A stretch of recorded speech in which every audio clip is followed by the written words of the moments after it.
as you become a new creature, I believe that God assigns you to your tribe.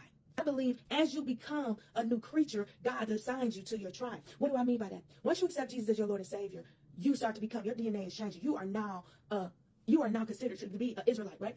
People always want to, I'm an Israelite. How do you know you're an Israelite? You don't know. You don't know that you're an Israelite until you accept. You have to accept Jesus, right? All those who accept Jesus as their Lord and Savior become one of God's chosen people. Period. Okay? This is my understanding. Okay? We can argue this somewhere else, but this is my understanding. Once you accept Jesus as your Lord and Savior, you begin to become, and He assigns you, right? He assigns you. So as I'm looking at these different tribes, and I just want to study this more as I go about my journey, right? But I look at the tribe, the Levites, right? The Levites were to be encamped the closest to the tabernacle, right? And if you think about who you are and what you are and your skills and everything like that, you'll kind of see maybe what tribe you belong to. Okay? The Levites were considered to be musicians, gatekeepers, guardians, temple officials, judges, and craftsmen, right? These were the Levites, right? These were the Levites. I don't know, like I say, as I study, I'll reveal more to you. But I believe that as you go on your journey, just like they're preparing to go on their journey, as you go on your journey, you try to become more Christ-like.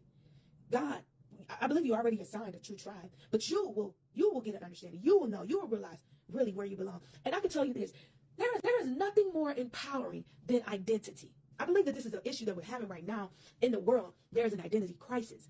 People don't know who they are. And what's happening is that your flesh is trying to identify with the things that you see in the world and in society, when that's not even who you are. That's not the core of who you are. You are spirit first. And if we can identify who we are in the spiritual realm, you want to talk about something that's empowering. The thought of this is making me feel stronger.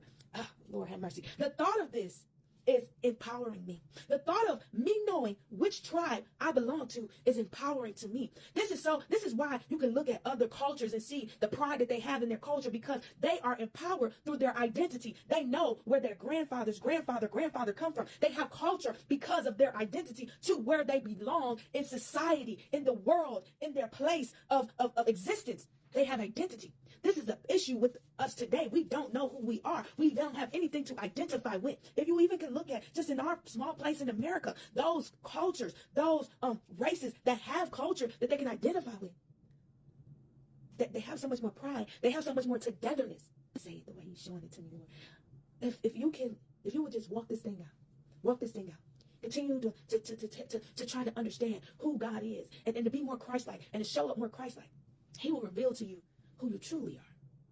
And when you get this revelation of who you truly are, it will build up your confidence. I call it confidence. Your confidence in who you are in God.